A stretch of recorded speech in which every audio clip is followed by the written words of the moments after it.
Okay, so take it away. I don't have any presentation. I'm just going to show you guys the artwork that I do. So I'm Emily, and I own my own business, Collective Joy, where I sell my handmade artwork around Sudbury. I started my business because eventually I want to turn my hobby into my full-time job, which I'm sure a lot of you guys want to do too. So that's my kind of goal with this program, is to get better at the business side of everything. So I'll show you guys. I make like handmade weavings. So this is one of them. And then I get the driftwood from different lakes around the city. So it's kind of like a fun thing. This is another one. And then I also do different like embroideries. This is just like a little example of one that I've done. I haven't started selling these yet. It's actually my grandma that taught me how to do it. So it's just kind of a fun thing that I've been doing. But hopefully at some point I could start selling them with my other stuff. And then I have like prints, different prints and things, and then stickers. So I have just this mug with one of my stickers on it. So my goal too with my job is to hopefully be able to wholesale one day, get better at wholesaling and reaching out to different companies and businesses to have my artwork in their shops. So I want to get better at that too. But I would say that's it. Oh, wow, you're our shortest person yet. Does anyone have any questions for Emily? I have a question. How would you, I can't imagine how you could upscale enough, big enough to make enough money to supply those people. If you got really popular, like you could maybe sell, 5 or 10, but how would you, what happens if somebody said they want a bunch? Are you just happy to sell a little bit and make $50 or $100 a day or something? Yeah, I would do the weavings more as like a local small thing, and then like the prints and things that is easier to sell wholesale, and my stickers to different companies like around Canada. How do you make the stickers stick? Where do you get the, how do you get the ability to make stickers that stick on onto a glass or something? I get them from a company called Sticker Mule. They're like super good, cheap, and you can design all your own stickers. So I have a few different designs, but it's, yeah, super easy to do. So you'll design it and they'll send you a 500 or 200 for. Yeah. Oh, that's cool. Good for you. Melanie has a question for you. How long does it take to make the first weaving that you showed us? I would say like 4 or 5 hours. It's not too long. I've gotten better at doing, like quicker at doing it. It used to take me a lot longer, but yeah, it's kind of a lot quicker now. Okay, great. I have a question. It's Bridget. What is the name of your page, your Instagram? Collective Joy. Collective Joy. Yeah. Okay, I'll look that up. Thank you. Emily, that name sets itself for being a conduit for other people, for maybe other artists who want to sell some stuff through your Collective Joy. And you could, if you charge them a 10 or 20% commission, then that would help you, your business, and would help other people as well. Yeah, I actually thought of that. Right now I'm doing it just me, but I thought like the business name, I kind of chose it so that one day I could maybe open a shop eventually and have other artists sell with me. Oh, planning ahead. That's good. Yeah. That's great. So Marilyn joined us as well. And so we're now gonna, thank you very much, Emily. That was great. And so we're gonna turn it over to Stephanie now. And she has a presentation, and if there's, I've got her backup if anything happens. So Stephanie, we'll let you start.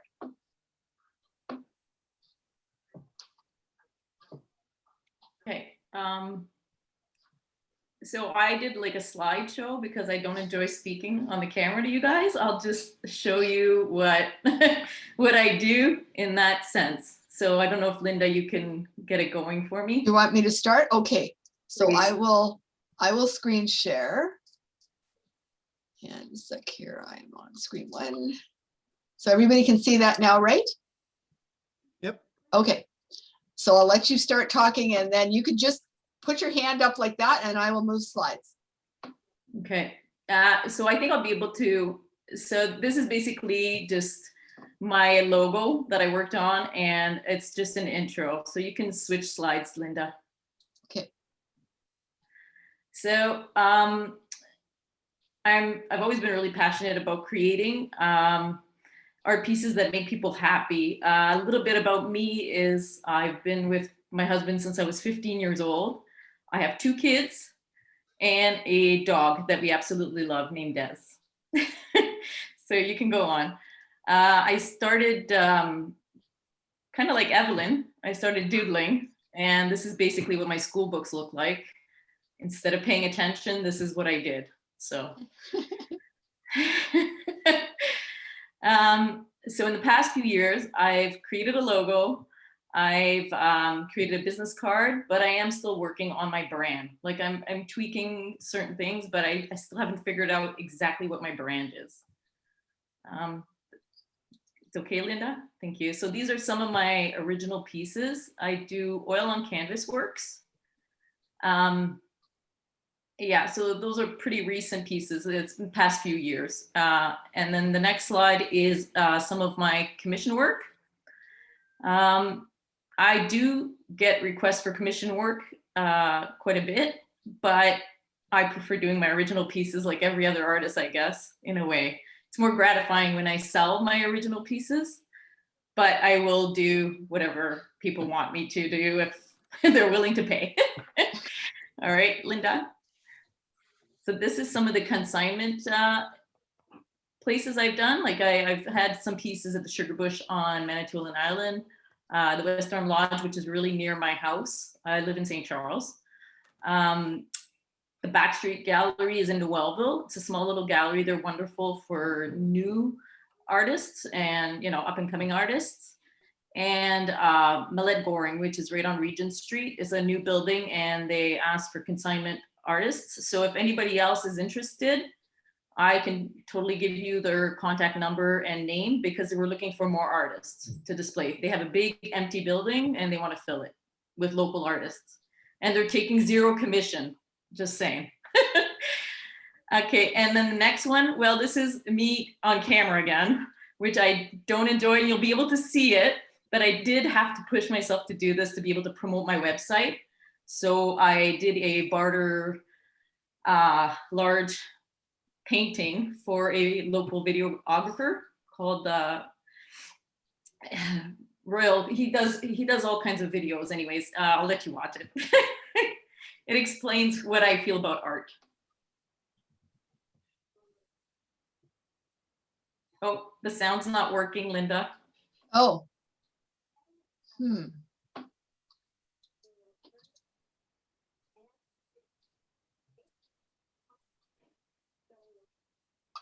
Just a sec. If you stop sharing, Linda, and Does if that you- work? No. Yeah, You know it's what? a little It's bit not a big low. deal. So let's, Just a I minute. like to hear it. Let's let her, this is a good practice for Linda to get it going. So Linda, if you stop sharing and then share Okay. again, when you go to share again, you'll see in the bottom corner of the screen it says include sound. In the bottom corner of the screen?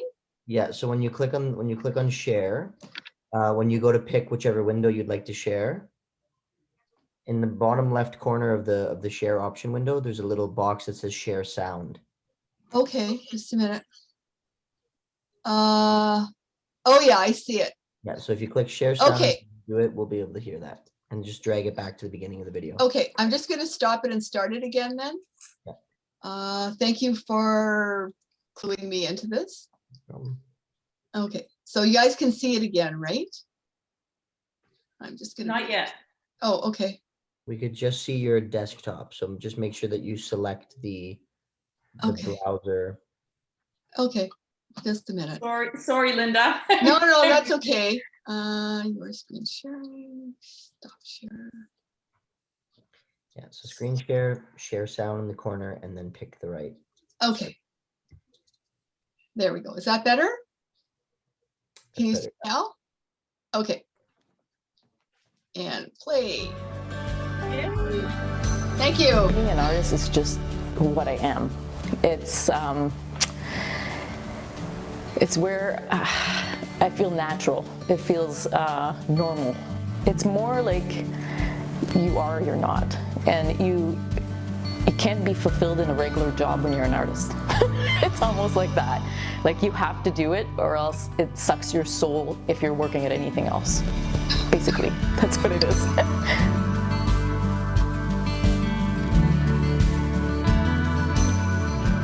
My process is messy. I start really rough and I see it finished beforehand, but I know what it's going to look like, so I want to get there.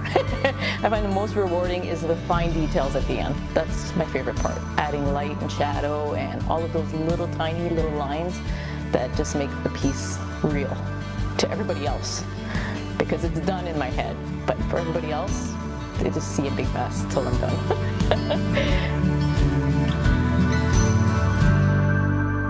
When I have that idea and I'm like, yeah, that's gonna work, that's gonna look great, it's gonna be beautiful, then I get obsessive about it and I have to start painting. That's my favorite part, actually.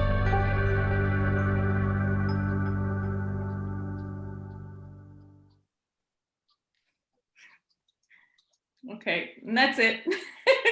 So Great. that's the back of my business card. So if you guys want to see any of my information for Instagram or my website, you guys can just scan that with your phone right now and you'll have access to all of my secrets.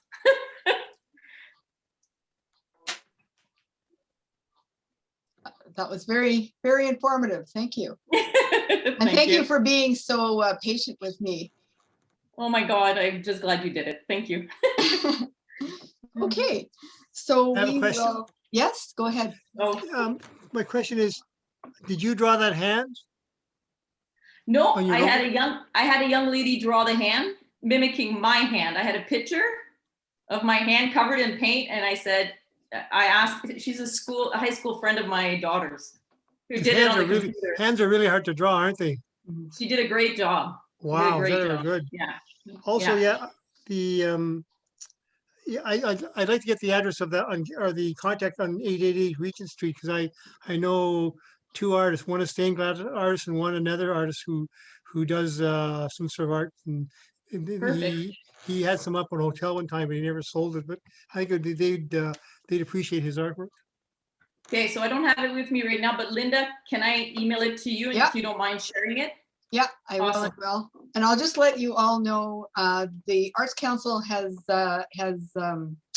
secured some space, both at the Renaissance Spa and All About Massage. And so we will be looking for people to put stuff there as well. And so because we are sort of curating it, we are asking for a 10% commission, but that's it. But anyways, so anybody who's interested, you can check that out as well. So I'm going to stop talking now and let Alessandro take it over. Hello, everyone. Thank you, Linda, for having me here. I'm so thrilled to be here.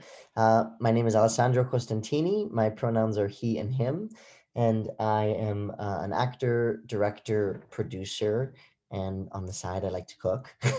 And I'm the artistic director of Yes Theatre here in Sudbury, which in 2019, we celebrated our 10th anniversary, and 2020, we celebrated a COVID year. And now this year, we are planning some exciting things to take place in this very strange in-between period that we're in. But it's great to be with a wonderful group of artists. And I'm happy that Janie is here. Janie is one of the founding members of Yes Theatre and one of our very important artistic creative minds, is the company choreographer. So I'm sure she will jump into my presentation maybe at some points when I ask her to. So essentially, if anyone has any questions, just jump in when we're speaking. I'd like to keep it kind of quite open. Everyone received that little PDF document I sent, right, with a list of questions. So if you want, you could have that open. I'll just share my screen really briefly here. So this is that document that I sent, but I don't want to keep a piece of paper up on the screen too long, so I'll remove that. So if you have it with you, just, pull it up on a side screen or something, but we'll just kind of walk through that. So essentially, I'm going to just walk through all these questions and speak about how they pertain to myself and my own artistry, my own journey as an artist and starting the theater company. It will be a little bit theater centric. So again, we will then discuss later how we kind of crack that open and how it applies to different mediums and different forms. But I mostly wanted to do a conversation because I'm not very good at all at doing PowerPoint presentations. So, like I said, I'm the artistic director of Yes Theater here in Sudbury. And I guess we'll just start with number one. So what is the vision and what is your definition of success? Why are you doing this? And what do you want your supporters to learn? So when I started Yes Theater, I was 16 years old when the idea came to me. And I really wanted to produce a production of Hair, which is a big rock musical from the 60s.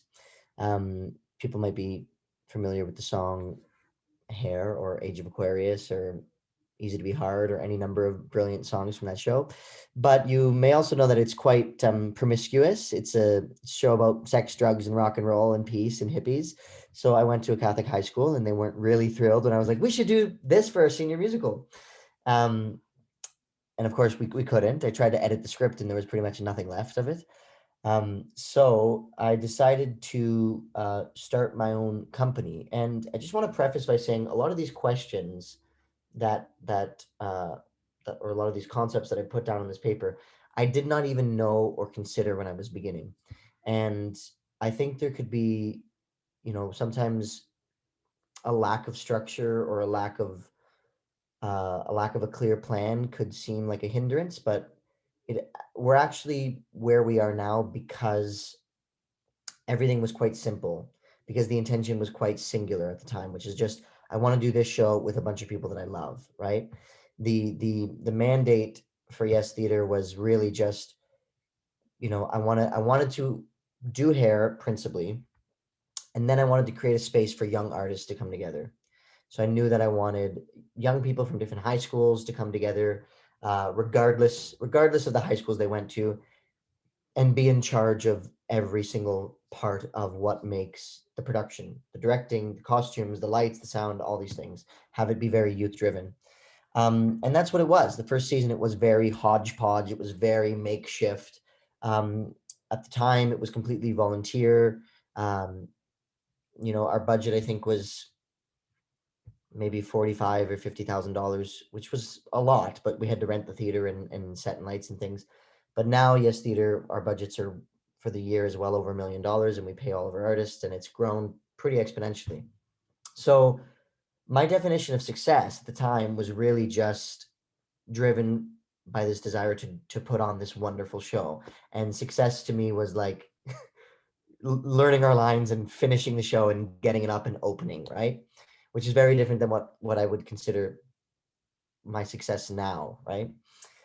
Which is ensuring that we employ a lot of artists, the impact on the community, what type of work we're doing. Are the stories socially relevant? Are we supporting emerging artists? Are we developing citizen artists, which is a phrase I'll talk about a little bit later. But, it was quite simple. It was quite, I don't want to say juvenile, right? But it was just like, let's do Hair because I want to sing with my friends. So that was really how I was defining success and what our mandate was, right? To just bring young people together. And now the Yes Theater mandate, I'll just read you from our website here. Let me go to our website. I'm going to share the screen with you here. So put this over here. So if we go to About Yes, I'm going to click on our story. So this is a little bit of history about us, but this is our mandate. So to merge the values and practices of professional and community theater, we create citizen artists, those who live, work, and play in our community and believe in artistic connection. Our work provides a context to reinvent and heighten the impact and intention of the theater as a central pillar of society, a place to edify, inspire, and bring people together. And our vision here is to create a legacy of artistic training for a radically inclusive future, to support and develop citizen artists, to become a leader in sustainable theater creation, to see the Yes Theatre form integrated into communities crossing borders to support the livelihood of our form, and to see Sudbury be home to the most celebrated musical theatre festival across the land. So this mandate and vision was cultivated with a group of our core artists this summer at a retreat that we went on. One of the few things we were able to do during COVID. But I would say, that is something important to ask yourself. And I know so many people put so much pressure on figuring out what your mandate is. What do you do? And I guess what I want to say is that it's okay for that to constantly evolve and change, especially when you're starting something new. I think it's important that you give yourself space for your mandate to change. There's this really great director who speaks about when he's directing, he creates a series of laws, and all the actors and the world of the play and everything exists within those laws. But he says, it sounds like a very firm thing. However, the laws could be very far away and could be very minuscule, right? But as long as you create a framework for yourself to kind of exist within through your artistry, I think you'll find a lot of space for growth and evolution. So that's kind of the number one on what's the vision, right? Figure out what it is you're doing, define it for yourself, but start small. I think that was the most important thing for Yes, is that we really started at a place where, if I tried to do what we're doing now, back when I was 17, we couldn't possibly have done it. We wouldn't have cultivated the donors or the sponsors or the patrons to support work that is as massive as we're doing, right? So starting small was really quite key. So then the next thing, which is one of my favorite things, is what do you have for free? Now, this is something that every artist must ask themselves every day they wake up, I think. And I'm sure we all do it. We go, okay, what's the cheapest way to get things done? What's the cheapest way to get my work out there? But when I say what do I have for free, I don't just mean the tangible stuff. Do I have paint? Do I have this? Do I have wood for sets? Do I have clothes for costumes? What do you innately have to offer as an artist, right? So when I look at myself, I go, okay, for free, I have my ability to sing. I have my ability to bring people together and make people. I think of myself as a producer as setting a big table for everyone to eat at. And as a producer, I buy all the ingredients, right? And then collectively we make it happen. So I have a kind of a natural affinity to bringing people together. I think that's one of my skills, right? So examining what are those things that you have and how could you use those to leverage support or leverage, getting your work out there. So for Yes, when I started it, I also considered who do I have for free in my circle, right? And growing up, I had done a lot of singing for a lot of events in the Italian community here in Sudbury, because my parents worked at the Cruiser Club. I worked at the Cruiser Club. My whole family, we've all worked there at some point. But I would do these little gigs for someone's wedding, someone's shower, various little events around town for free, essentially. I was volunteering for a lot of these different charitable events. So then when the time came for me to start the company, I just came up with this little one-page document, this little tiny little thing, and I just went up to these different people and say, hey, remember when I did this little freebie for you? Well, I'm wondering if you might be interested in supporting with $200, $500, whatever. And then I said, okay, we need to do some type of fundraiser. So I looked in my circle and I said, who do I have? Can I get my school choir to come in? Can I get my friend's dance studio to come in? And when you're beginning, you rely on the kindness of a lot of people, which is an important thing. I need to acknowledge that we were very, very fortunate to have this overwhelming sense of support. But it was really because I just started reaching out to people, right? Instead of trying to do it alone, I said, who's in my corner? Who do I know? Let's all grab hands and try to enter into this. So suddenly you start moving forward with a bit of an army behind you. Army's not the right word. I don't want to say army, community. Because we weren't doing anything scary. We were doing something brilliant. But suddenly you start walking forward with all these people. For example, Janine's parents, in our first season, Shani's mother is quite an artistic being, and she designed our whole lobby, and she's been doing that for the last 10 years.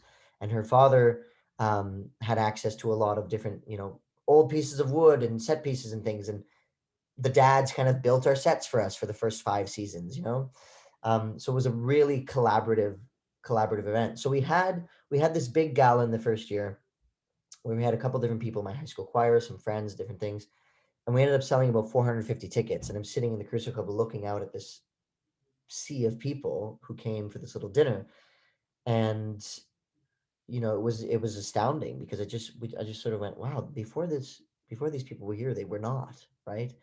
And simply through the act of believing in it and believing in myself and believing in the community, we brought everyone together. So that summer we ended up raising about $40,000, which was a miracle, really. And again, that was just examining. At the time, I wasn't thinking, what do I have for free? I was just kind of saying, where can I grab things? But I think it's important that you always acknowledge or look or study within yourself, what are the things that you could do for free? Because that's going to help you kind of get your feet in the sand, right? Now, the next concept here is your first follower. And that kind of speaks to who are those original people you reach out to. But at Yes, there has been a lot of people who I could not possibly have done the work with, right? First collaborator, first follower, the first person who believes in you, the first person who buys a piece of your artwork, or the first person who, purchases something that you're selling in any capacity. There's not only like I think there's a spiritual connection with those people, right? Because they are giving you that first sense of bliss that you get from either selling a piece of artwork or having someone buy a ticket to your performance or something, right? There's a relationship there that I think you should always continue to cultivate with those people. For us, it's really turned into, the first people who supported us have since, we've developed programs like the Artistic Director Circle, which is a program where people are able to donate money and get a series of perks, tickets, exclusive events, all these things. So with our first followers, I had continued to really cultivate that relationship over the years, knowing that they were there right from the beginning. And because they were there right from the beginning, they're going to get a little bit more than anyone else, right? So that's kind of an important thing for my organization.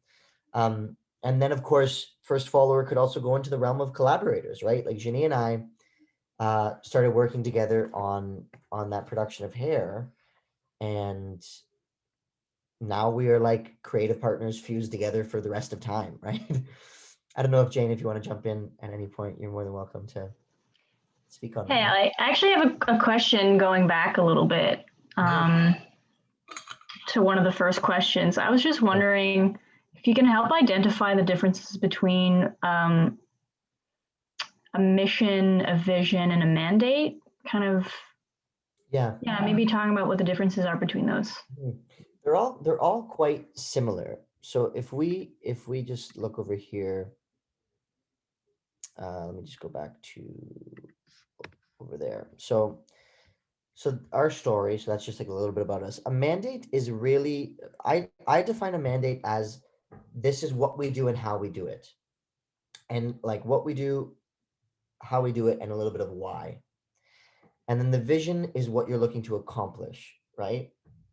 So the mandate, right, we say to merge the values and practices of community theater. This is what we're about. What we do is create citizen artists. And what we care about is this, right? What we're trying to achieve. Sorry, not what we're trying to achieve. What we care about, what is our kind of thesis. And then the vision goes into all of our goals, right? These are the things we want to achieve. This is the vision that we want to build. So the vision often seeks to both the present moment, but also the future moment, for what it is you want to. And that could be, that could be a whole slew of things, right? Like, you don't need to say, we want to build this thing by, like for us to see Sudbury be home to the most celebrated musical theater festival across the land. We're actually saying, well, not actually saying, we're saying that, but for us, that also includes opening 3 venues and utilizing 3 venues in the downtown core and building something like Stratford North and welcoming upwards of 1,200 to 1,500 patrons per day, right? But when we articulate it in our vision, it's a bit more of a broader scope. It's specific yet broad and speaks to kind of what you're hoping to achieve. Does that make sense? Yeah. Okay, bless. So included in this question about what do you have for free is who do you know, right? So like I said, I started going out and asking all these different people, business owners, people that have, you know, said, oh, Alessandro, you're such a good singer all the time when I was at the Crusoe Club and saying, great, I know you have a business. You know, you take this little package. And you will find like, I think that one of the best things that I've learned is that people believe in people, right? Not so much ideas, not even like, because when you think about it, a lot of the people here in Sudbury that I was approaching, none of them were really learned or experienced at all in the world of theater, in the world of storytelling, any of that. A lot of these people had never gone to the theater before, right? Um, so what they were believing in was me and my vision, right? Uh, and they did that because they're people who I loved and who loved me. So it's important, I think, to identify who those people are. And there are people, even if you think there are not, there certainly are, who will believe in you, right? And you just got to do a little bit of digging to figure out exactly who those people are. And it's gonna be hit and miss, right? Like if you throw 50 asks out there, 10 of them land, well, that's okay, right? Because I don't even rejection. I try to keep that word fully out of my brain, but rejection is a real part of what we do, right? And yeah, that could be a little bit of a tangent, but rejection, hardship, all of these moments of struggle in our trajectory as artists. I personally, and this is more of like a philosophical thing about my life, but I try to view all of that as necessary and integral, right? Even within a creative process, working on a show, if there's moments of conflict and things, like a lot of that friction I think is quite necessary to having a well-rounded experience, but also being a well-rounded artist, right? Because a lot of those things are able to be fuel if you choose to look at them that way, which you need to. And for me, that's really an active practice of taking any moments of, oh, we didn't get this grant, the show didn't sell as well, I'm struggling with this piece of text, or I'm struggling with this scene, to look at those hurdles as actual like speed bumps, like in Mario Kart, when you go over those little speed boosts, it's a bit of a bump and you're kind of a little bit like, I'm going really fast now. But so that was a tangent, but Just to say one thing, I would certainly say in this is that maybe one needs to look at it in the fact that we actually learn more from things that go wrong than our successes. So that you're absolutely right. It's really key. And if we look at it from the fact that this is free education, totally, you'll benefit. It just makes you ask questions, right? Like questions are just the greatest thing to be able to explore in any facet of the arts, right? I mean, it all questions equal time and time equals money a lot of the time, but we should always strive for questioning and deepening and learning, right? In terms of any of these bumps or errors. So number 3 on here is, where is the void, right? Is the community saturated already? So when we looked at yes, of course, yes, did we miss it? Oh, thank you, Bridget. I appreciate that. Sorry, I'm not paying attention really to the chat. So just flag me if I need to. Okay, thanks. So is the community saturated? When we started, I mean, there was Theatre Cameron, there was Sudbury Theatre Center. There's obviously a lot of local arts. There's a lot of smaller local organizations, and I know that there's the Valley East Players and things like that. But there wasn't really something for specifically for young people, right? And now that Yes has really grown and has changed, we are specifically trying to merge, like we said in our mandate, merge together the practices and values of community and professional theater. So in community theater, the ideology behind that is really to give, it's not necessarily about the work affecting the audience, right? Community theater is about giving young people, middle-aged people, older people, an opportunity to participate in something as a community, participate in art, right? So the work itself is not necessarily the most important thing, right? But the community experience and what the individual gets from it is. However, in professional theater, the work and the craft is much more at the forefront of the experience, right? How does this affect the audience? What are the stories we're telling and why? All these things. And of course, that could live in community theater. But yes, we're trying to merge both of those things because we acknowledge that community is like, what we do. The last thing, life is with people. So to me, it has become something quite different. And I think it's easy for people to look at the ecology, right? So if we look, for example, a couple of years ago, Sudbury Theatre Center was having some troubles, right? Some big financial troubles. And a lot of people, whenever there was a news article or something, would just say, why don't they all just join forces? I don't get it. Why doesn't Yes and STC and all these different companies and Theatre Cameron just join together? But that would sort of be like asking, an Indian restaurant to join together with an Italian restaurant to join together with a place that just does like vegan avocado toast, right? Like though we are in the same realm of things, we do all have very different mandates, and we actually support each other in the trajectory of an artist's life, right? Someone starts out in community theater, moves up into professional theater, has all these experiences in between, goes back and forth. So what I've been finding in the last little bit is like what is our responsibility as artists, and this relates to marketing. How do we educate our audiences, especially in a Northern Ontario community, right, where art isn't at the forefront of people's minds like it would be in an urban center? How do we educate our audiences about our artistic ecology, which is very important, and that is like a collective, to me, that is a collective advocacy campaign that we all must contribute to, while simultaneously talking about what we do individually, right? So it is a bit of a juggling thing that I'm still kind of figuring out. And Linda, with the Arts Council, we've had some really great conversations about advocacy for the arts that isn't driven by come see this show or come buy this painting or whatever, just talking about statistics and facts and things, right? Like, how long does it take you to create a piece of work, right? I know I'm getting very tangential here, but this is good stuff. So, for example, we had a woman call us one time, and I was on the box office, and she was buying tickets for our orchestra piece, and they were $40, and she said, "My, that's very expensive," and she was almost going to not buy a ticket. And I, instead of saying, well, it's just where it is, I said, well, I'm just going to break down the budget for you. So what you're seeing is a $75,000 piece. There will be 18 musicians on stage and 20 actors.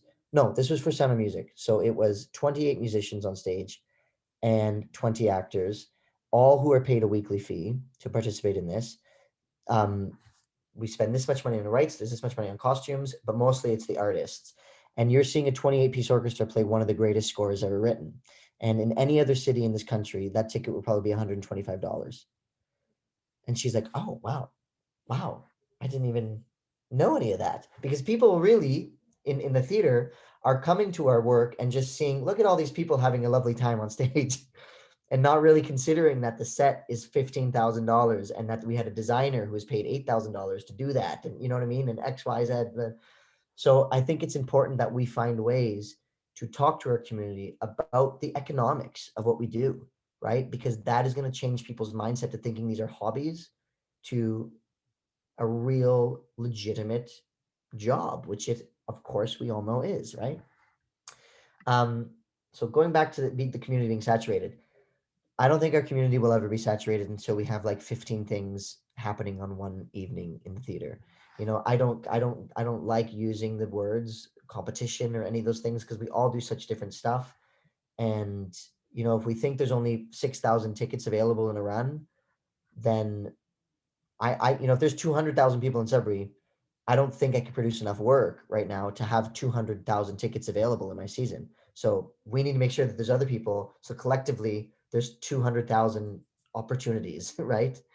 That's how I view it. So, and then this question of how are you different? And is that question even valid, right? I think it's important to ask, but not for the sake of I'm different in like, how am I different from my competitors, right? What makes me different from my competitors?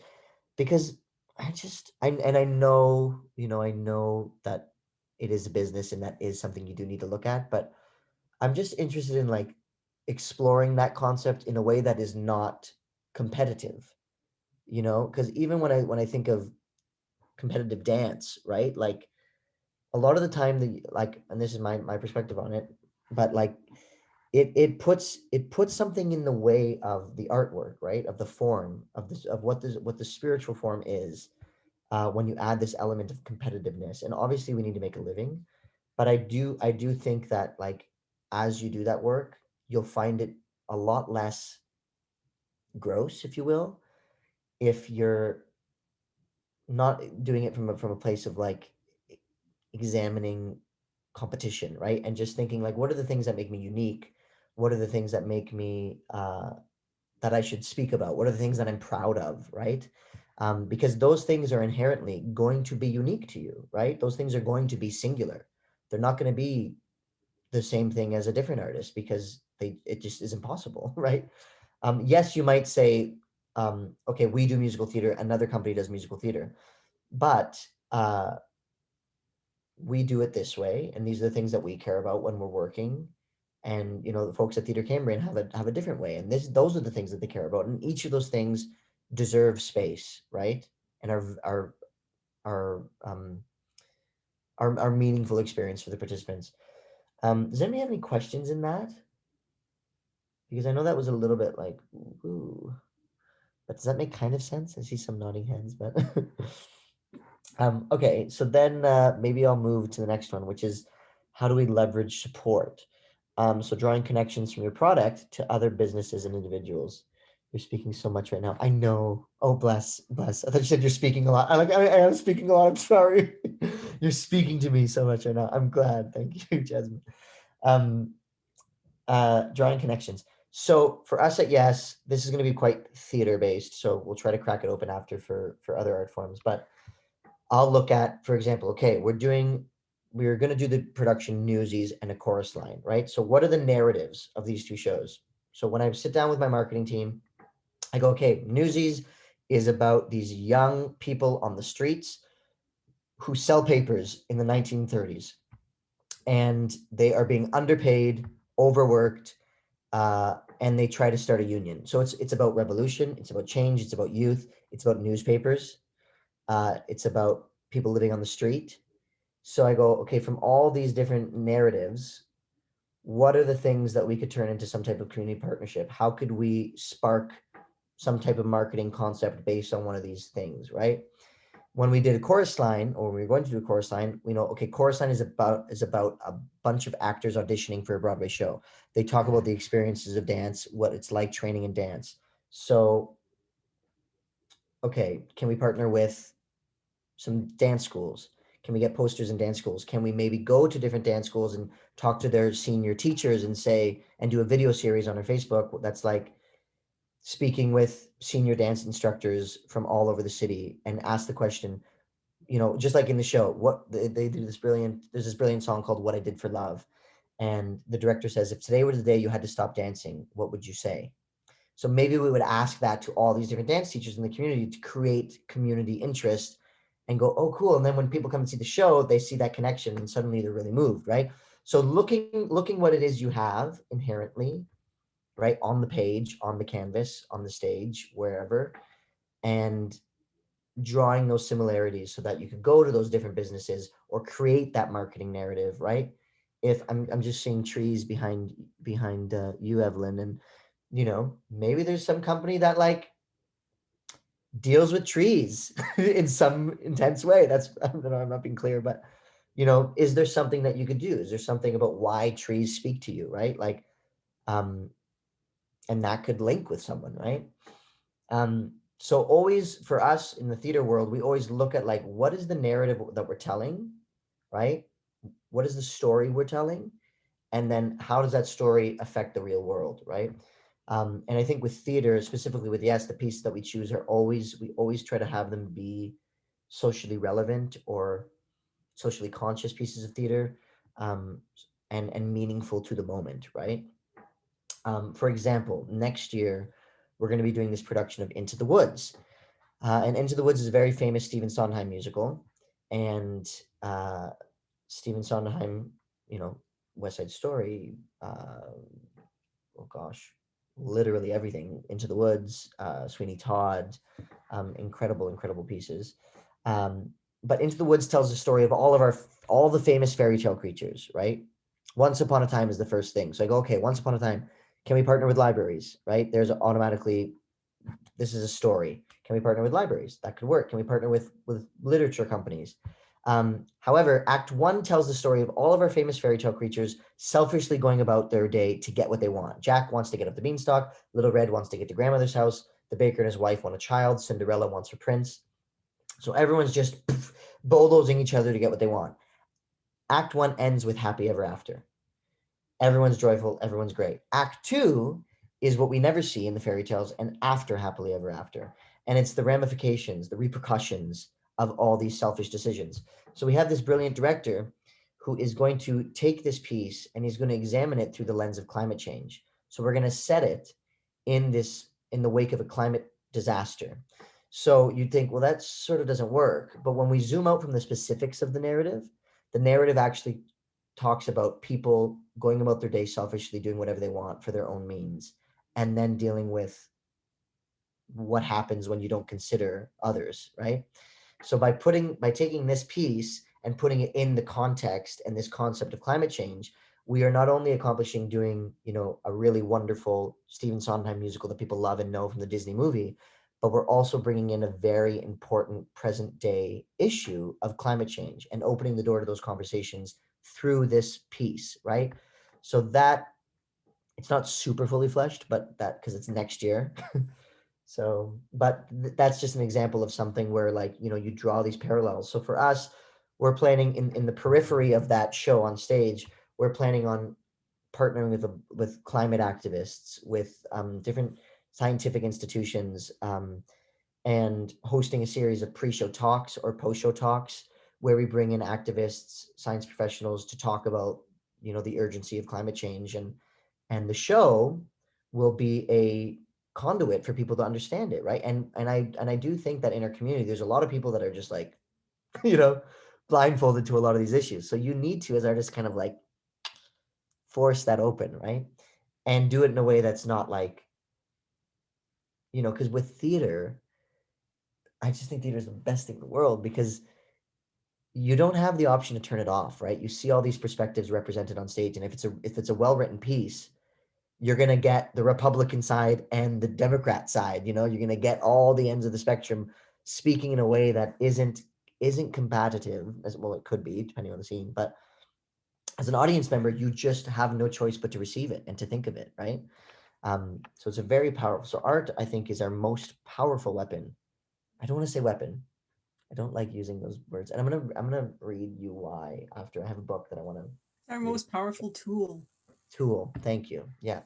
Tool for change, like a garden tool, right? It's like a shovel. Okay, so how are you different? Is that question valid? Celebrate your uniqueness. How do we leverage support? We talked about a little bit, find the connections from your product to other businesses and individuals, and just reach out, right? Create these little packages, call people, get on the phone. The hustle of it all is one of the things that I think makes us so tired, right? Because we could feel like we're just hustling forever. But if you do begin to find those very specific connections, those hustles suddenly don't feel like work. They feel like extensions of the thing that makes you happy, right? Extensions of the artwork, right? Okay. I'm just going to stop you there because it's time for break.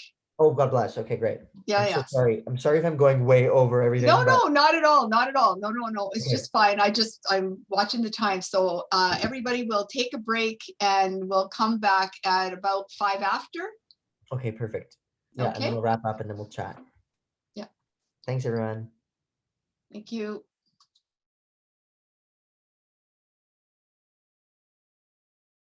Hi, Linda. Are you gone? Hello, Linda. Okay. Are we going to be able to ask him a few questions? Oh yeah. That's what he said. He's gonna. You're supposed to this was a session where you could jump in at any time, but okay. But anyways, he said he'll work on wrapping up and then we can have some conversation as well. So for sure. Okay, because I'd like to ask him a few questions. Yeah. No, absolutely. Maybe that was. So I got my hand up. Oh, okay. That's fine. Thank you. All right.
Okay, we will let you take it away again, Alessandro. All right. Everyone, before I start, I just wanted to read that little passage about the different language, like instead of using sort of into like, battle language in terms of our art. This is from a book called On Earth We're Briefly Gorgeous. It's by Ocean Vuong. And Ocean is a young queer Vietnamese artist, writer. And this is just a really lovely section that got me thinking about this. But he writes, but why can't the language for creativity be the language of regeneration? You killed that poem, we say. You're a killer. You came into that novel guns blazing. I'm hammering this paragraph. I'm banging them out, we say. I owned that workshop. I shut it down. I crushed them. We smashed the competition. I'm wrestling with the muse. The state where the people live is a battleground state. The audience, a target audience. Good for you, man, a guy once said to me at a party. You're making a killing with poetry. You're knocking them dead. But why can't language for creativity be the language of regeneration? I just thought that was so glorious. Doesn't really pertain to, but it's just like, because it's all language matters, right? And how we use and the words we choose in terms of our work is really gonna. It's just I don't know. I just think it affects our joy, really. So now I guess we'll move to number 4, number 5 sort of connect. But if we talk about, I just want to recap: leverage support, drawing those connections from your work to businesses, individuals, really figuring out what that narrative is. It could be as specific or as broad as possible. So now number 5, dealing with press and how to spread the word. So I think the first thing that's super important here is, again, assessing what is available in the community, right? Sudbury Arts Council is a great place to start, right? Great place to start because they have access to a whole slew of organizations and individuals and mailing lists and things, right? So, and that's, again, what do you have for free?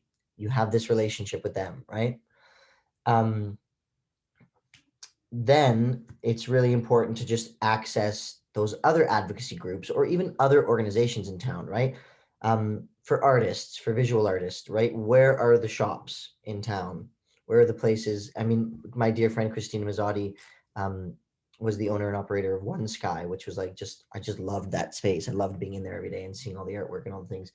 But where are the places that you could go? Where are the places that could even spread your word? Where can you put a little, postcard that says when we're not in COVID times, obviously, but where are the places that you could get the word out there? And what we always do is just start by where are the places that are frequented most, right? So we'll think coffee shops downtown, restaurants, businesses, right? And I just approach them with essentially a spectrum of you could support me this much to this much and wherever in between. So if that's just putting a little postcard at a table, or just a poster in the entrance, or sharing my post on social media, right? Social media obviously is a massive tool, which I think you guys have tools next week, right? So that person will get into way more of the the tools. I should also preface that we just hired a preface as I'm almost finished the presentation, but we hired a young woman named Michaela, who's an incredible marketing mind and has legitimate marketing training. And it's been great bringing her in because she is kind of doing a lot of the more, because marketing really is about the people, the numbers, all these things, which, and she has the brain to kind of break that down to a little bit more of a formulaic process, which mine is really not. Mine, as you feel, is this very living, breathing organism of marketing. However, that being said, Yes has had profound success with this model, right? With this community-driven marketing model. We've had over 65,000 patrons, 250 artists, and we've moved about $4.5 million in the community. So it works. It's not traditional by any means because I didn't have any training in it, but it's the grassroots movement really works, right? And it's really just following what makes you happy. Anyway,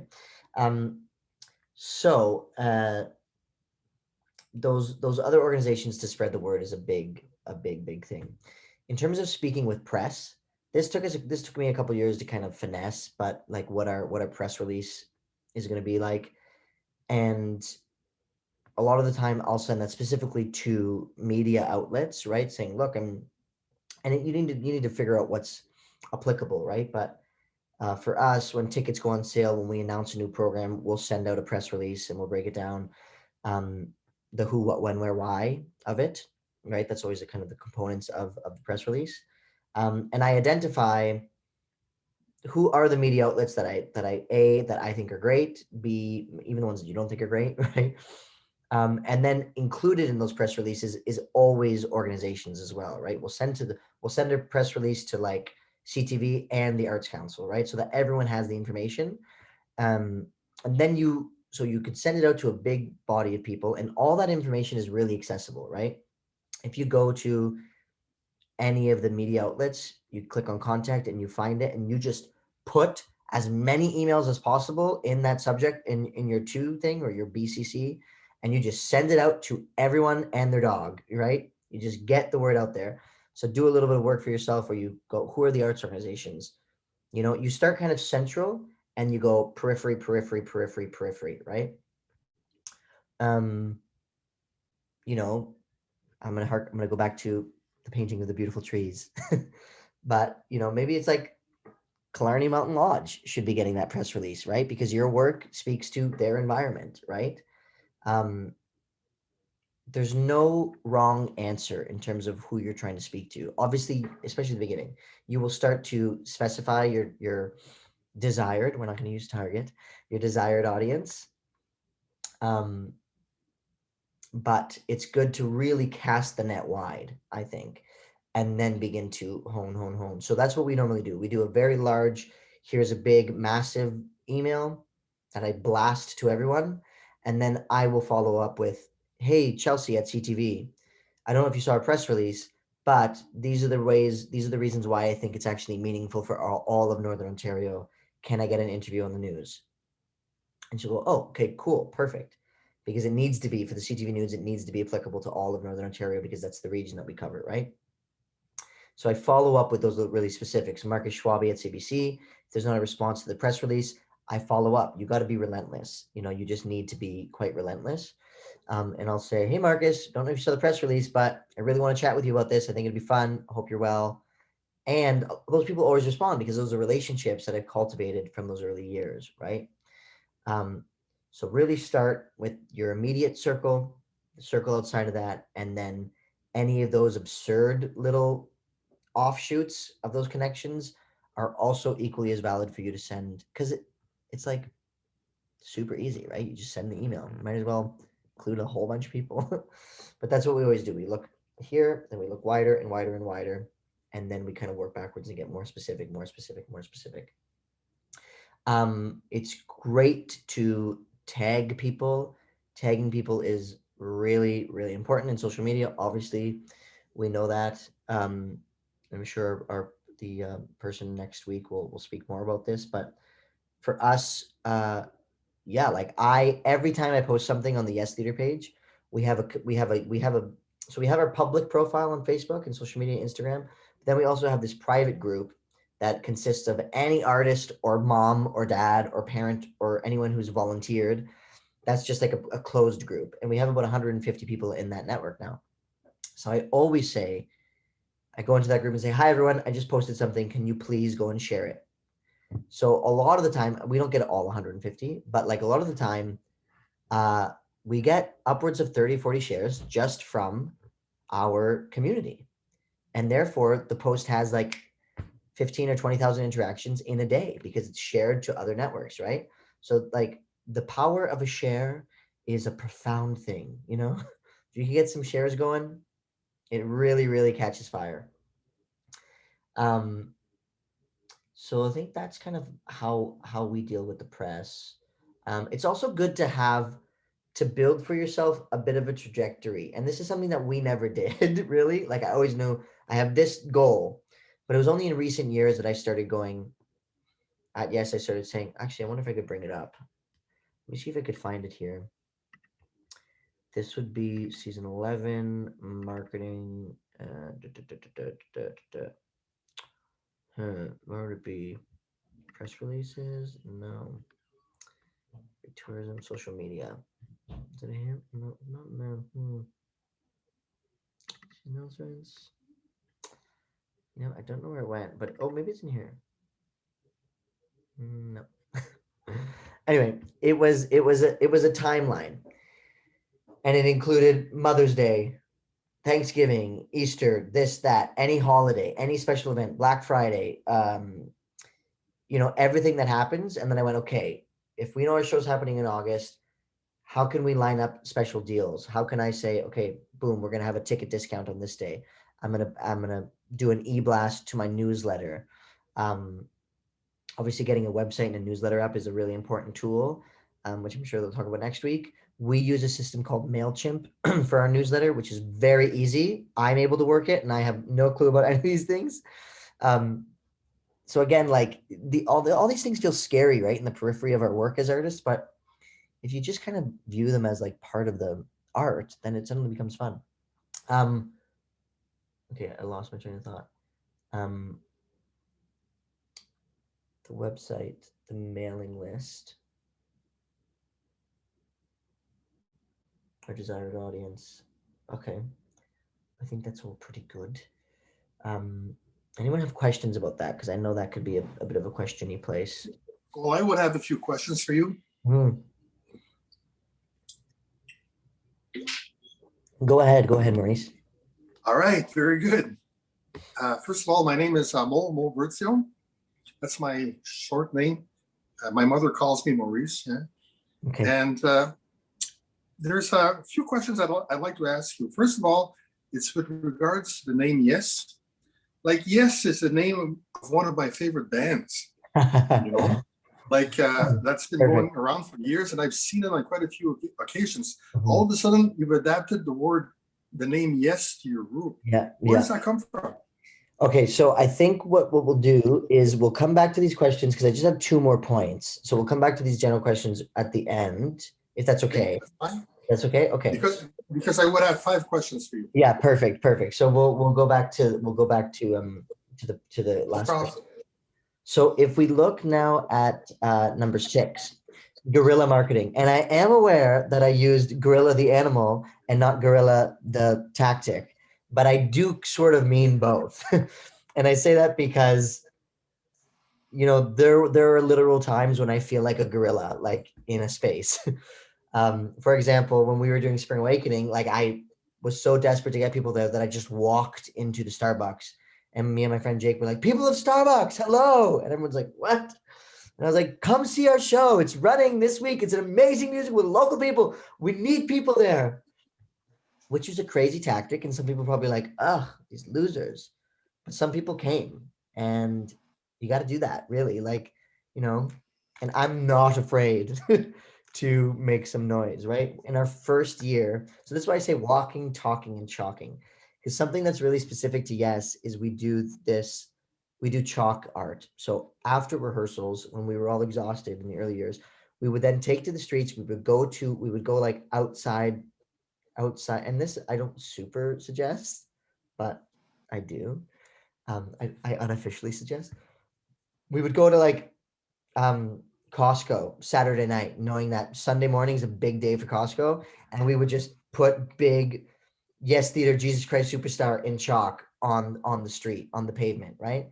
And then suddenly you have a free ad with thousands of people walking by it, right? We'd go to Walmart, and it got a little bit difficult because some of those places were like, they have security and things. So, but we would go downtown. We do outside the Buddha. We do outside Respect is Burning. We do outside the arena, right? And it's chalk. And if you make it nice, it's totally fine. So that's something that is like a signature Yes Theater move that we love doing. I mean, it's exhausting, but like we turn it into something fun, right? We have a group, we all get in different cars, we go to different parts of the community, we play some music. Again, you get your first followers, you get your supporters to come and help you do that. And it's a great thing. But this walking and talking is really about getting into the community, right? I have this thing that every time we have a show running and I'm at the grocery store, I have this urge and I go, if I don't tell my cashier about the show, it's going to fail. So I'm always just like, "Hi, do you like theater?" And they're like, "Oh, I mean, yeah." I'm like, "Okay, well, I'm doing the show right now at the Sudbury Theater Center. It's called this. You should come check it out. It's running for 2 more weeks. It's really great. Bring your friends. Check out our website. And they're like, okay. And then the people behind me and the people in front of me kind of hear about it too, right? So you just need to be unapologetically bold, in how you talk about your work. And it really, it's a good thing to embrace, When we did hair, we all got dressed up in hippie clothing, in our costumes, and we walked around. It was Canada Day, and we just walked up to people and told them about the show. And we actually like asked people for money. We had like cups and be like, can you, donate to the hippies, which is what they did in like Central Park in the 60s, right? So we kind of mirrored a little bit of the narrative with the show, with marketing, and just sharing, right? Just like constantly be in conversation with people about what you do. You don't need to feel like it's taboo. It's like the opposite. You need to dive into all of that stuff. So that's why I say walking, talking, chalking, because it's like, the main components. And that grassrootsness catches like fire. It really does. It explodes, especially if the work is good behind it. It really catches, right? For us, I believe community on stage, community in the audience.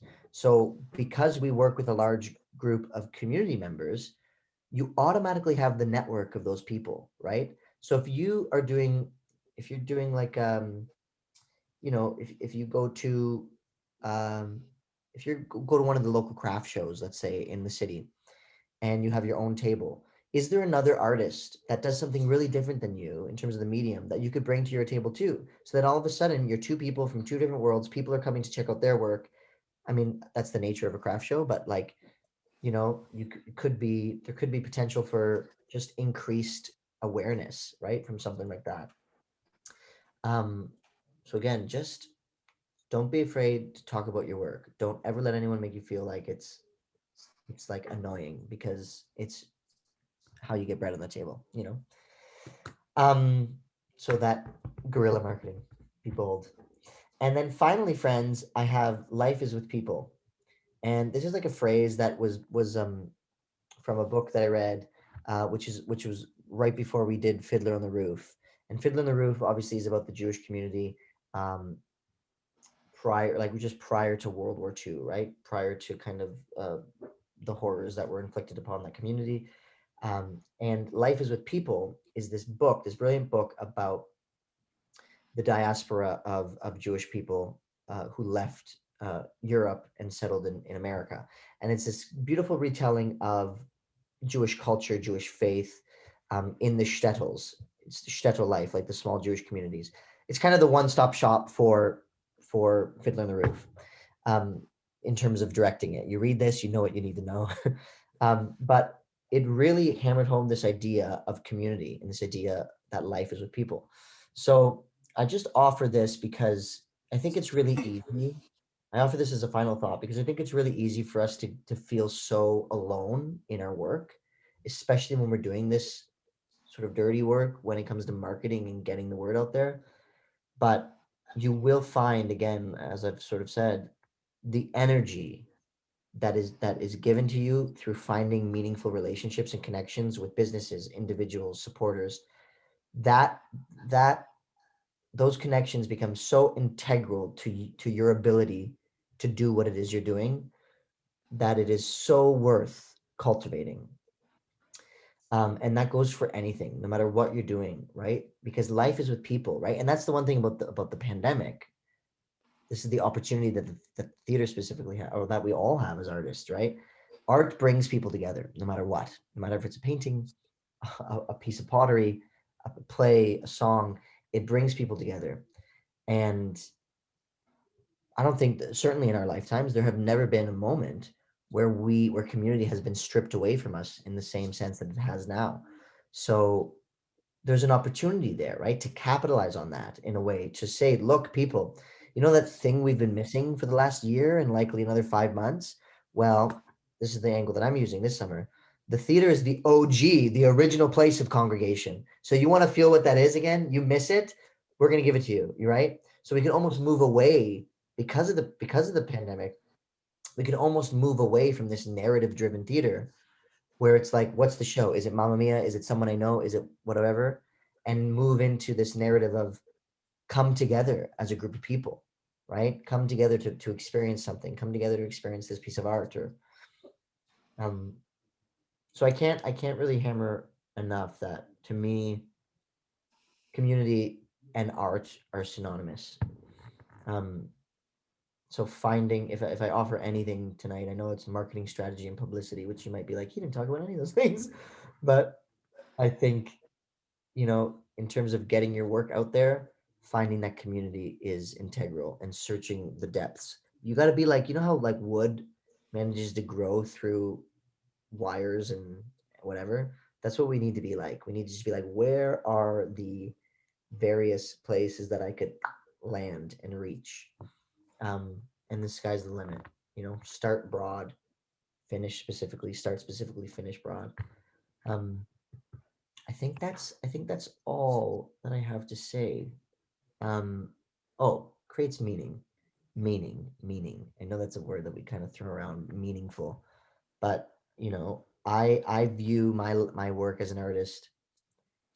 You know, I want to leave behind a canon of work that represents the things I believe in, right? And that's why a lot of the pieces I choose are pieces about community, are pieces about young people, right? So I think it's easy for us to be like, what's the next thing that people want to see? What's the next thing that people are really into? Or what's something that's catching right now? But like, if you always kind of be driven by your artistic impetus, and, you know, always check in with that meaningful life, that, like, you know, going to bed at night and feeling like, even you may not have sold anything, but you like did good work, you know, will help you wake up the next day and do more of it, right? Blah blah. Okay. Blah. And now why don't we go into questions? My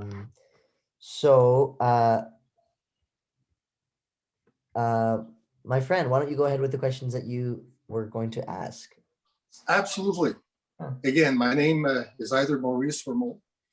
And one of the things that's always difficult, I find, is to find a suitable name for the organization or for a given project. Mhm. And as I mentioned, like I started hearing about Yes Theater about 10 years ago, Mhm. and I always associated Yes with a very popular band, like a British band. So Yeah, is it's there a connection, or how did you choose your name? No, it's a funny story actually. So I was in grade 12, and I had like a chat group with some of my friends at school, and I was like, what should we name it? And we were all coming up with names. I wish it was a more poetic story, but it's really not. Someone's mom was like, Youth Entertaining Sudbury, and short form could be Yes Theater. I was like, that's cool, let's do that. So it really That's it. wasn't. Okay. But it's poetic in the sense that now we've dropped Youth Entertaining Sudbury, because it's not we like to tell youth-driven stories and support young emerging artists. But Okay. I was like, oh, I'm getting old, so I need to be able to not have it only be for youth. Have you But guys, okay, second question. Do you guys do any original productions? yes, so 2 years ago, we started a commissioning program. So that means that we took submissions to commission original material. So we had 2 pieces in development that likely won't be moving forward, because in musical theater development, it's really hit or miss, right? You need to give a lot of resources and a lot of time and a lot of support for something that could very likely not even be on stage, right?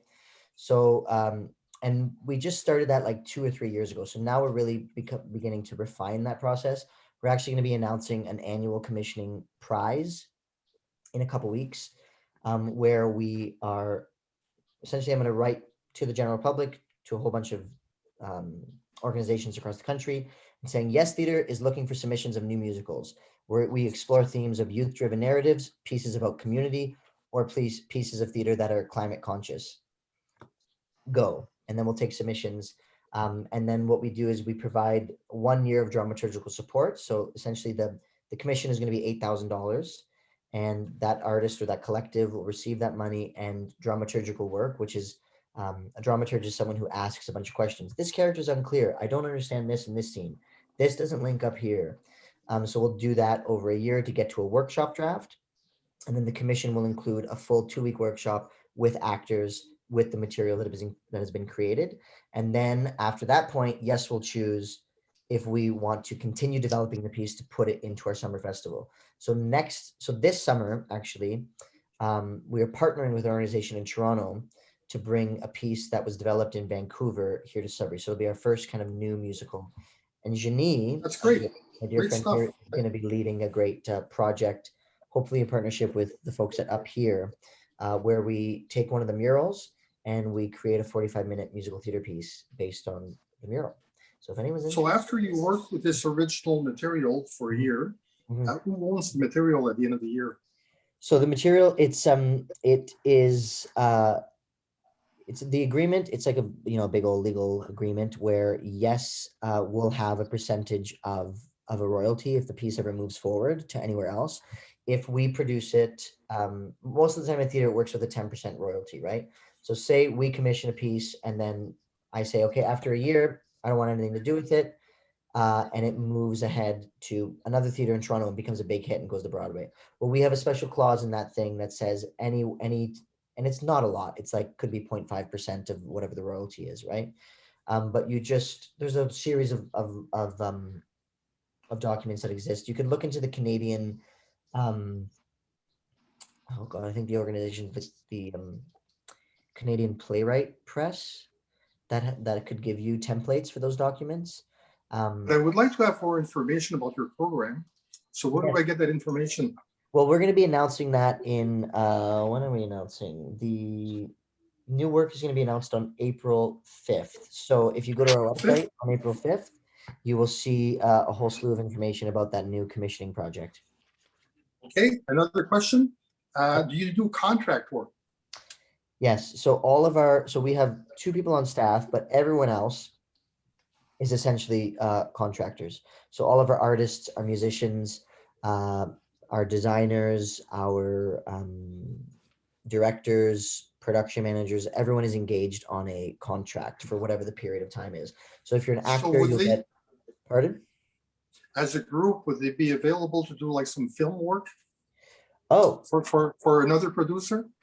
yeah, totally. Yeah. If you want to reach out with any ideas or something, we'd be happy to. Like we do have our programming, but I'm always able to kind of like wrangle a group of people and say, okay, depending on what the project is, a lot of the times we get people asking us to come perform at events or perform for things. So we could definitely. Because I really like what you said about the competition, saying that there's space for everybody. Totally. And instead of trying to destroy other people, it's actually better to work together, Yeah. And I really like people with that attitude. And no, I really like your presentation, by the way. That was great. Very fantastic. Good job. Yay. Okay. All right, friends. Anyone else? You could ask about anything. Ask away. Any questions or concepts that you want clarifying on, or things that you want me to go into a little bit more specifically? I have a question. Mhm. Is it always just musicals? And why musicals? We've produced 3 plays.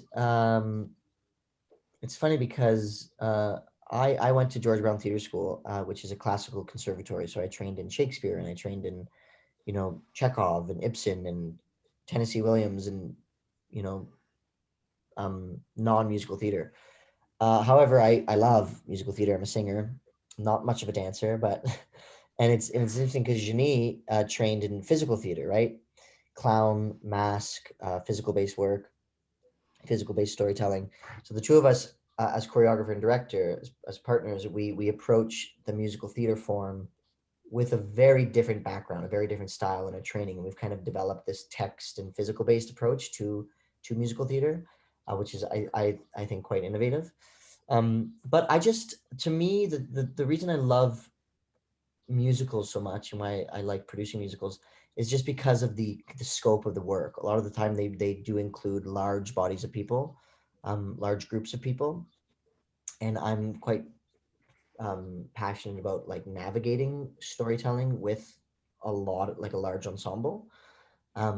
But yeah, we're definitely like, as we continue to grow, like Janie directed a production that starred myself and Jake Deeth in November and December that we partnered with the Sudbury Theatre Center called Bed and Breakfast. And that was just 2 actors and 2 doors. So it was just, and that was a play. There was no music or no singing. but it's just, yeah, it's mainly because I just really love musicals, and I think the general population also has an affinity for musicals. Um, but we're gonna certainly begin to expand. Yeah.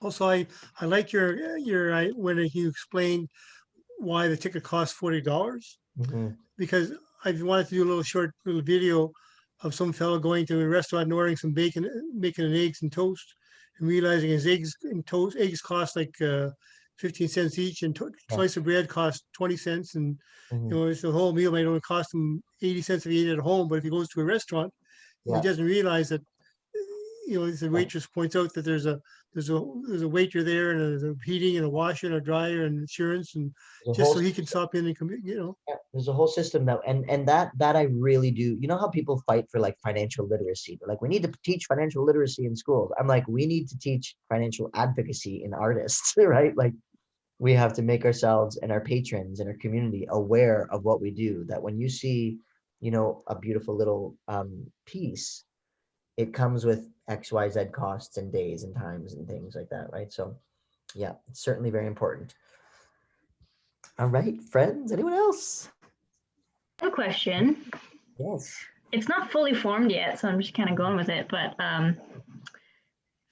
you're talking about, what do you have for free, and who are the people that around you that you love and trust that also could have resources and skills that could help you out as someone that would be starting off or starting a new business. And let's say you haven't like applied for grants or any financial stuff yet, but you still want to get started in terms of like maybe like photos for social media, or getting started on a logo, or like building a mini like model to like present to people, or whatever the case is. And you have like a friend, like our friend Tafari. We have a friend Tafari who is brilliant and is great at photo shoots and websites. Where's the line between like, I have this friend who has this skill and I'm beginning, where's the line that you draw in terms of asking for a favor and also paying them for their help, and when you're just starting off, how do you navigate Yes. that? Yeah. Well, Tafari is a great example, right? Because we've used Tafari for a number of years, right? And on a whole slew of things. And in the early times, it was very much, Tafari, can you do this? And he was like, yeah. And I'm like, we don't have any money. So he would do it. Now we're like, I had a conversation with him last week that took about an hour, and I said, okay, please bill me for this hour, right? So I think when you're beginning, again, it's about getting people to believe in you, right? Like it's very clear that you don't have a ton of money, right? But it's about making sure that that you get people to buy into the vision, right? And I always like to say to people, especially when we were starting, I was like, look, there's not a lot now. I don't have a lot of resources now, but one day I will. I know I'm going to. And at that point, you're going to be like, you're going to be one of the people who committed, and you're going to be one of the people who gets the money. I know that's just like sort of a verbal agreement, but it's about kind of, I think, really being clear with what that vision is, so that individual buys in and feels comfortable giving their resources, giving their skills for free or for less. And like, I know it's cliche, but like, make someone dinner, buy them a bottle of wine. Like, these are all things that you could do. Send them a gift card. Like, you really, like, you'll be amazed what dinner can really can get people to do, right? That's why I added, I'm also a cook, because like, I've thrown in literal, like, for donors, I said, I will come to your home and do a concert and cook dinner, and it's $2,000, and they're like, okay, great, it's amazing, easy.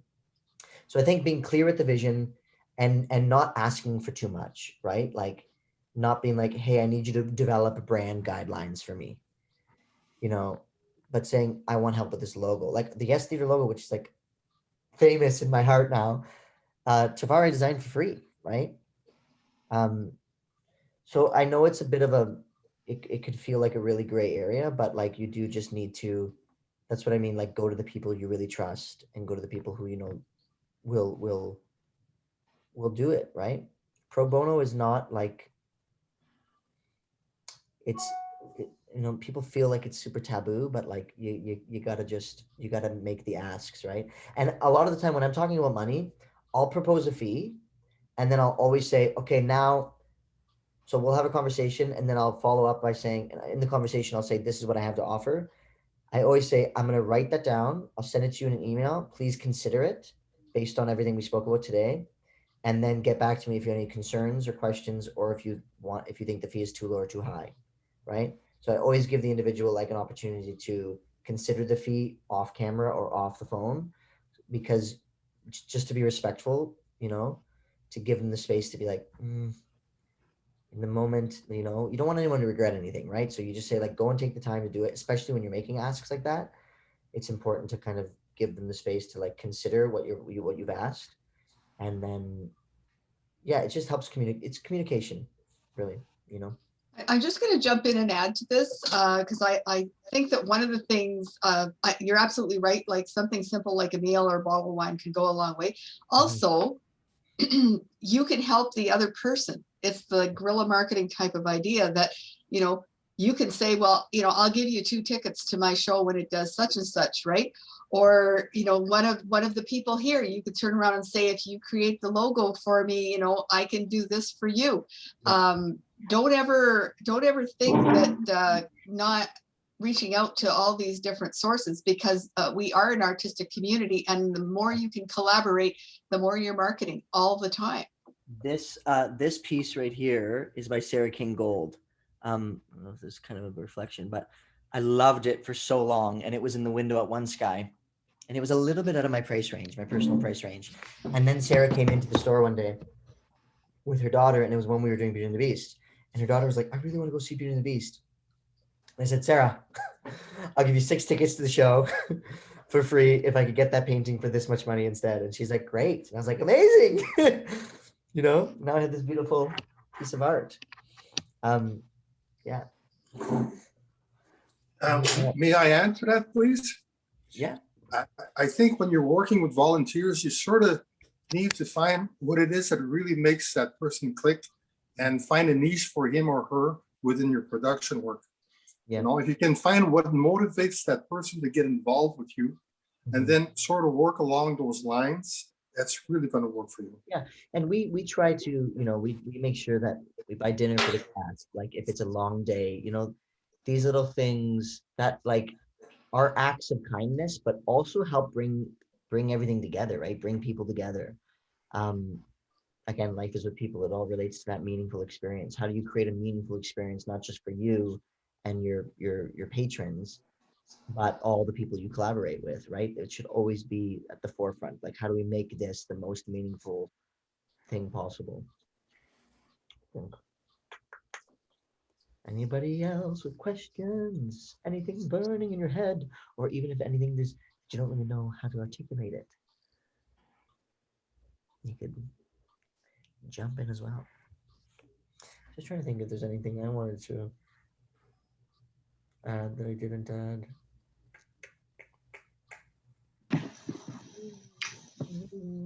Jamie? I have a question. Who did you go for, Ali, for help with like when you ended up making a business plan and stuff? Right. So that was a big rigmarole. Like I think I spent $600 of my own money. I essentially got this briefcase and I went to the mayor's office and I said, I want to start a theater company. I had no clue. Yes, Melanie, you could certainly reach out after. I'll put my email address in the chat. So I went to the Regional Business Center, and they have some great resources there to develop a business plan that I felt was quite helpful. At the time, it sort of felt like quite new to the people in that organization. So I was like, I want to do a theater company. They're like, oh, this is strange. And all the documents were like really based more like not at all really about like arts driven businesses. But since then they have grown a lot. So there will like definitely be resources and templates for you to access and stuff. There's always templates somewhere, right? Well, they've actually, the 2 weeks before you, we had people like Kristen from the business center, and everybody here will get their business plan reviewed by them. Great. and the That's great. templates are all available. So Yeah, that's great. See, that's amazing. So yeah, there's a lot of resources in the community. You just kind of have to look. Like a lot of the time, I find myself going, oh, I wish there was this place where I could find this information. And then there always is like 12 of them, you know? So you gotta, Google and call people, right? Because people always say, well, I'm not the person who deals with this, but like a lot of the time for grants, I'll look at the programs and sometimes it's overwhelming and I'll just call the officer and I'll say, hey, this is exactly what I'm doing. Does it align with your program? No, actually it aligns with this program. I'm going to transfer you over to the person and I'll introduce you, So it's like, oh, great. Thank you. And then when you get on the phone with them, they're like, okay, I already learned a little bit about what you do. Tell me a little bit more. Yes, you align perfectly with this grant program, Oh, I have a question. Mhm. Yeah, with regards to that, do you have somebody within your company who's in charge of submitting these grants, filling all these grants? Yeah, that's all me. So I write all That's the, all yourself? Is that Yeah. right? You do everything? Because that's that's right. quite tedious. That's a big It is. job. It is. It's a very massive job, but I know. now that we have a team, like, my general manager will take a lot of the questions that deal specifically with finances, like how do you manage budgets? How do you do this? And I will do like, I'll just show you all. Let me show you quickly. So this is our big Yes Theater thing. So this is grants. So these are all the grants that we've written so far for this year. So we will we'll take the application and we'll just we'll put it into let's just see, Canada Council Public Outreach. So we'll take the application and we'll put all the questions in, and then I do yellow and Scott does blue, and then we do like a first pass of these questions all together, and then we'll go in, or sorry, we'll do a first pass separately, and then we go in collectively and write about what we do, and we do it like that, and then we kind of continue to refine, and then we submit, and we have this big master schedule. Because I compose music. Okay. I also compose. I do scripts and scenarios, Great. and also been working on storyboards and stuff. Great. And that's all a lot of fun, and I really enjoy myself. Yeah. But then I have to do an application for FedNor or for Trillium Foundation or something, and it'll take me 50 to 60 hours. And I come out of that, and I'm in a bad mood for about a week. Yeah, it could How do be. you work that out? The grants are like so intense, like they really are. No. And some of them, it's like some we've applied for take me so many hours for like $2,500. And then I'm like, I could have just like went and spoken to some wealthy person for this money in like an hour and just like, wine and cheese them and got money.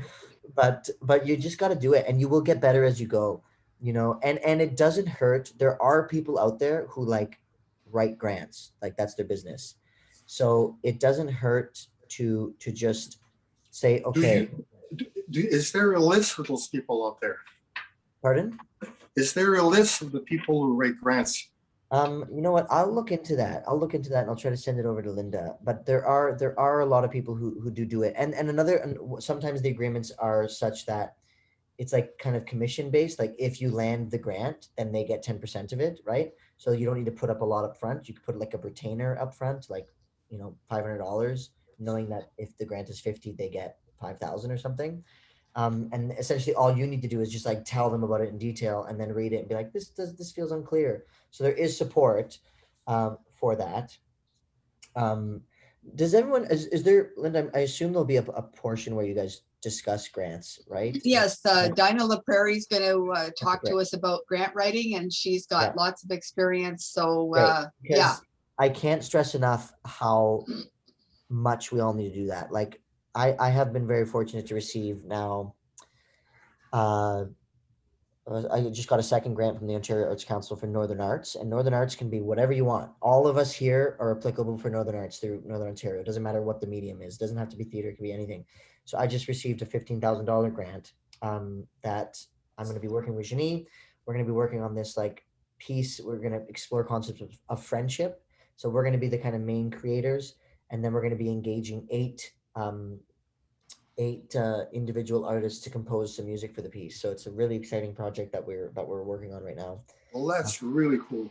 Yeah, so that's what I mean. There's money out there. There is money out there for you, for individuals. Don't feel like, oh, I have nothing. Even if you want to like work on a series of paintings or something, you could get funding to do that. You can get funding so that you have $600 a week or $700 a week to do that work, right? It's out there. And again, I'm happy to, I just want to say this now, if anyone wants to reach out, have a private little separate conversation at any point, please let me know. We can have a Zoom, and I'm happy to chat. Sometimes Can the we ask- grants, they have to get to know you too. The organizations, the Right, more like that's sometimes even doing the small money grant, they get to know you and understand more about what you are all about. Yeah, and it takes, and again, you have to develop that, and I'm going to be entering into actually my first process of sitting on a grants jury in the next little bit, which is very exciting. And I'm already started reading some of the applications, and I'm learning so much. So if that ever comes up, take the opportunity to do that for sure. All right, friends, any other questions? Yeah, we only have a few minutes, so don't hold back your questions now, folks. Yeah, I saw your message here. I'm just gonna put my my email address in here, everyone, so that you could just email me. So Frank, feel free to shoot me an email and we could set up some time to chat. Yeah. So I think that's that. I Okay. look forward to learning more about what each of you do. I'm looking at the names and the faces, trying to guess what's their medium. Well, I think we have all across the board. I mean, if you guys want to do a quick round for Alessandra, Yeah, that'd why be don't we great. do that? Just to be like, this is what I do, because maybe it'll relate to something we're doing this summer. Yeah. So we know about Mo, but we can Yeah. have somebody else jump in. Don't be shy, guys. I'll go. Yeah, Sorry, were we racing there for the spot? That's all right. How about we'll start with you, Melanie, and then I'll just name the people on my screen, and then we could that way. Yeah. Sure. Yeah. So love music, musician, singer is my first thing. Writing is my other thing that goes hand in hand with it. I'm a songwriter. And I'm working towards pivoting actually and getting into books. I've got ideas for children's books, and I'm working on a memoir. Okay, amazing. You need to submit for a citizen artist submission. I should have mentioned that at the beginning. We're doing this thing right now. We're taking submissions for citizen artists, and this is people who do everything, anything, even if you think, it doesn't relate to you, lighting design, writing, whatever. So please submit, because I'd love to hear any of your material or any of your stuff.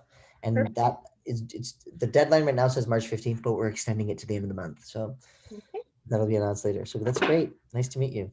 You too. All right, now let's go over to Evelyn. And I apologize if I mispronounce any names in advance. I am a painter, a teacher, and an entrepreneur. Fantastic. Thank you, Evelyn. Okay, Frank. yeah, I'm a geologist and prospector by day, and I just learned how to do PowerPoint and a few other things a couple of days ago, and did some PowerPoint combined with Zoom, so that was pretty good.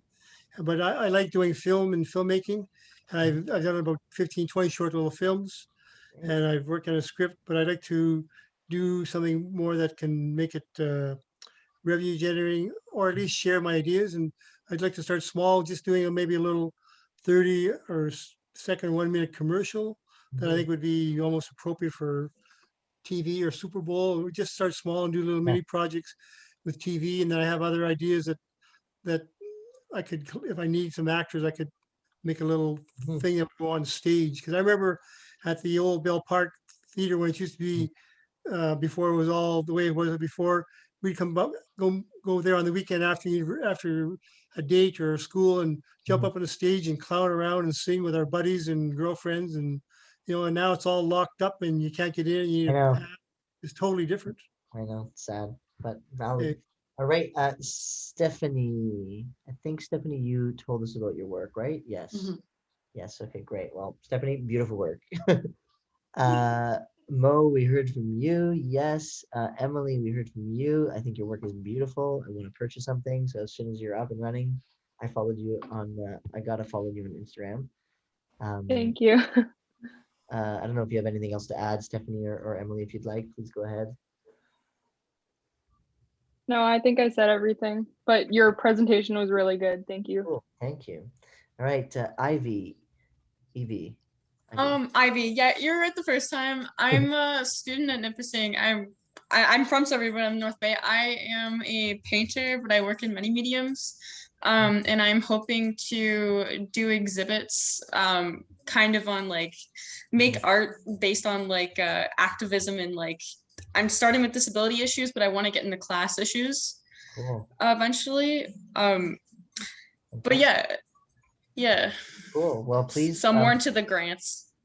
Great. Well, please submit for a citizen artist thing, because that would be great to maybe you'd be interested in working on Into the Woods in some capacity, because it's going to be quite topical. Yeah. For sure. You said, is that on the Yes Theater website? Yeah. So if you go to our website, I'll just show you all really quickly. Right here, Yes Theater website, citizen artist calls. All the information is right here. Okay. Yeah. So if you learn more, sound like you, all the information's here. How to submit, what you got to do. It's all there. And if you have any questions, you just reach on out. So see, we have some awesome. Thank you. Costume design and all these things. All right. Who's next? Oh, Mo, yeah, you'd like to say something? Go ahead. Yeah, I haven't, like myself, I'm a graduate at University of Western Ontario in the Alt House Music program, where I obtained a Bachelor of Education in Music.